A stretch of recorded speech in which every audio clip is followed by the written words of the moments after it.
ಏನು ರೈತ ವಿರೋಧಿ ಕಾಂಗ್ರೆಸ್ ಸರ್ಕಾರದ ವಿರುದ್ಧ ಹೋರಾಟಕ್ಕೆ ನಾವು ಚಾಲನೆ ನೀಡಿದ್ದೇವೆ.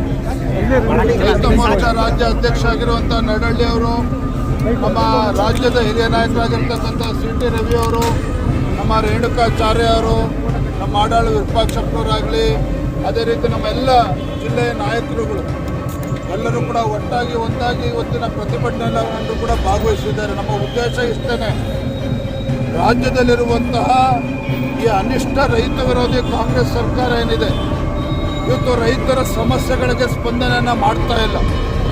ಕಬ್ಬು ಬೆಳೆಗಾರರ ಸಮಸ್ಯೆ ಇನ್ನೂ ಕೂಡ ಇತ್ಯರ್ಥ ಆಗಿಲ್ಲ. ಈಗಾಗಲೇ ಮೆಕ್ಕೆಜೋಳ ಬೆಳೀತಕ್ಕಂಥ ರೈತರು ಬೀದಿಗಿಳಿದು ಇವತ್ತು ಹೋರಾಟವನ್ನು ಇವತ್ತು ಮಾಡ್ತಾ ಇದ್ದಾರೆ. ನೀವು ನೋಡ್ತಾ ಇದ್ದೀರಿ, ಲಕ್ಷ್ಮೀಶ್ವರದಲ್ಲಿ ಇವತ್ತು ಹೋರಾಟಗಳು ಇವತ್ತು ನಡೀತಾ ಇದೆ. ನವಲಗುಂದದಲ್ಲಿ ರೈತ ಮುಖಂಡರಾಗಿರುವಂತಹ ಶಂಕರಣ್ಣ ಅಂಬಳಿ ಅವರು ಕೂಡ ಇವತ್ತು ಉಪವಾಸ ಸತ್ಯಾಗ್ರಹ ಮಾಡ್ತಾ ಇದ್ರೆ, ಮತ್ತೊಂದು ಕಡೆ ಲಕ್ಷ್ಮೀಶ್ವರದಲ್ಲಿ ಇವತ್ತು ಬಣಜಾರ ಸ್ವಾಮೀಜಿಗಳು ಮಹಾರಾಜರ ನೇತೃತ್ವದಲ್ಲೂ ಕೂಡ ಇವತ್ತು ಪ್ರತಿಭಟನೆ ಹೋರಾಟಗಳು ನಡೀತಾ ಇದೆ. ಬಾಗಲಕೋಟೆಯಲ್ಲೂ ಕೂಡ ಇವತ್ತು ಏನು ಮೆಕ್ಕೆಜೋಳ ರೈತರದ್ದು ಪರದಾಡ್ತಾ ಇದ್ದಾರೆ, ಅಲ್ಲೂ ಕೂಡ ಹೋರಾಟ ನಡೀತಾ ಇದೆ.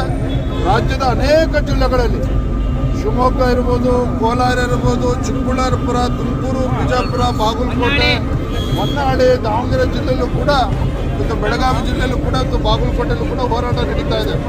ಇದು ಕೇಂದ್ರ ಸರ್ಕಾರ ಬೆಂಬಲ ಬೆಲೆಯನ್ನು ಘೋಷಣೆ ಮಾಡಿದ್ರೂ ಸಹ ಈ ರಾಜ್ಯ ಸರ್ಕಾರ, ರೈತ ವಿರೋಧಿ ರಾಜ್ಯ ಸರ್ಕಾರ ಏನಿದೆ, ಇವರು ಯಾವುದೇ ರೀತಿ ಖರೀದಿ ಕೇಂದ್ರವನ್ನು ಕೂಡ ತೆರೆಯದೇ ಸಂಕಷ್ಟದಲ್ಲಿರುವಂಥ ರೈತರಿಗೆ ಸ್ಪಂದನೆ ಮಾಡದೇ ಇರುವಂಥದ್ದು ಇದು ಅಕ್ಷಮ್ಯ ಅಪರಾಧ ಇವತ್ತು.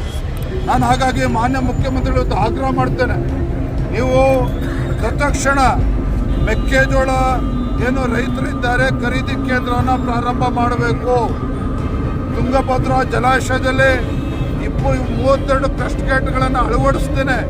ಇವತ್ತು ಆ ಭಾಗದ ಕೊಪ್ಪಳ, ವಿಜಯನಗರ, ಬಳ್ಳಾರಿ, ರಾಯಚೂರು ಪಾಪ ಆ ಭಾಗದ ರೈತರು ಇವತ್ತು ಎರಡನೇ ಬೆಳೆ ಬೆಳೆದೆ ಇವತ್ತು ಅನ್ಯಾಯ ಮಾಡುವಂಥ ಕೆಲಸ ರಾಜ್ಯ ಸರ್ಕಾರವೇ ಮಾಡಿರುವಂಥದ್ದು. ಆ ಭಾಗದ ರೈತರೇನಿದ್ದಾರೆ ಎರಡನೇ ಬೆಳೆ ಬೆಳೆಯೋದಕ್ಕೆ ಸಾಧ್ಯ ಆಗ್ತಾ ಇಲ್ಲ. ಅವ್ರಿಗೆ ಎಕರೆಗೆ 25,000 ರೂಪಾಯಿ ಪರಿಹಾರವನ್ನು ಕೂಡ ರಾಜ್ಯ ಸರ್ಕಾರ ಕೊಡಬೇಕು ಅನ್ನೋ ಆಗ್ರಹವನ್ನು ಕೂಡ ಇವತ್ತು ಮಾಡ್ತಾ ಇದ್ದೇವೆ. ಇವತ್ತು ರಾಜ್ಯದ ರೈತರ ಜ್ವಲಂತ ಸಮಸ್ಯೆಗಳಿಗೆ ಸ್ಪಂದನೆ ಮಾಡ್ದೇನೆ ಇವತ್ತು ಮುಖ್ಯಮಂತ್ರಿಗಳ ಆದಿಯಾಗಿ ಇವತ್ತು ಇಡೀ ಮಂತ್ರಿಮಂಡಲ ಶಾಸಕರು ಇವತ್ತು ದೆಹಲಿಲಿ ಹೋಗಿ ಕೂತಿದ್ದಾರೆ. ಮೊನ್ನೆ ಮುಖ್ಯಮಂತ್ರಿಗಳು ಮೆಕ್ಕೆಜೋಳ ಖರೀದಿ ಕೇಂದ್ರದ ಬಗ್ಗೆ ಚರ್ಚೆ ಮಾಡಬೇಕು ಅಂತೇಳಿ ಸಭೆ ಕರೆದ್ರೆ ಕೃಷಿ ಸಚಿವರು ದೆಹಲಿಯಲ್ಲಿದ್ದಾರೆ. ಈ ರೀತಿ ರಾಜ್ಯದ ರೈತರಿಗೆ ಒಂದು ಮಾನವೀಯತೆ ದೃಷ್ಟಿಯಿಂದ ಕುಳಿತುಕೊಂಡು ರಾಜ್ಯ ಸರ್ಕಾರ ಆಲೋಚನೆ ಮಾಡದೇ ಇರತಕ್ಕಂಥ ಒಂದು ಕೆಟ್ಟ ಪರಿಸ್ಥಿತಿಗೆ ರಾಜ್ಯ ಬಂದಿರುವಂಥದ್ದು. ಹಾಗಾಗಿ ನಾನು ಆಗ್ರಹ ಮಾಡ್ತೇನೆ, ನೀವು ಮುಖ್ಯಮಂತ್ರಿ ಯಾರು ಇರ್ತೀರಿ ಬಿಡ್ತೀರಿ ಅದು ನಮಗೆ ಸಂಬಂಧ ಇಲ್ಲ. ಈ ರೈತರ ಸಮಸ್ಯೆಗೆ ತತ್ಕ್ಷಣ ಪರಿಹಾರವನ್ನು ಕೊಡುವಂಥ ಕೆಲಸ ಇವತ್ತು ರಾಜ್ಯ ಸರ್ಕಾರ ಮಾಡಬೇಕು, ಆಗ್ರಹವನ್ನು ಮಾಡಿದ್ದೇವೆ. ಈಗಾಗಲೇ ನಡಹಳ್ಳಿ ಅವರು ನಮ್ಮ ರೈತ ಮೋರ್ಚಾದ ಅಧ್ಯಕ್ಷನಿದ್ದಾರೆ. ರಾಜ್ಯದ ಎಲ್ಲ ವಿಧಾನಸಭಾ ಕ್ಷೇತ್ರಗಳಲ್ಲಿ ನವೆಂಬರ್ 27, 28ರಂದು ರಾಜ್ಯದ 224 ವಿಧಾನಸಭಾ ಕ್ಷೇತ್ರಗಳಲ್ಲಿ ಹೋರಾಟ ಮಾಡಬೇಕು ಅಂತೇಳಿ ಈಗಾಗಲೇ ಕರೆಯನ್ನು ನೀಡಿದ್ದಾರೆ.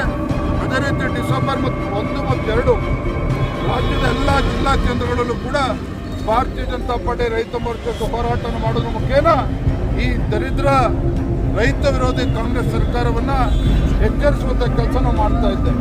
ಇವತ್ತು ಭತ್ತ, ಮೆಕ್ಕೆಜೋಳ ಪ್ರಾರಂಭ ಆಗಬೇಕು, ಕಬ್ಬು ಬೆಳೆಗಾರರ ಸಮಸ್ಯೆ ಇತ್ಯರ್ಥ ಆಗಬೇಕು, ಇವೆಲ್ಲ ಇಟ್ಕೊಂಡು ಹೋರಾಟ ಮಾಡ್ತಾ ಇದ್ದೇವೆ.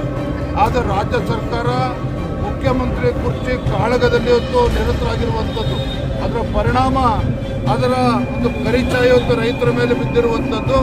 ಹಾಗಾಗಿ ರೈತರ ಪರವಾಗಿ ಧ್ವನಿ ಎತ್ತಬೇಕಾಗಿರ್ತಕ್ಕಂಥದ್ದು ನಮ್ಮ ಆದ್ಯ ಕರ್ತವ್ಯ, ಅದನ್ನು ಮಾಡ್ತಾ ಇದ್ದಾರೆ.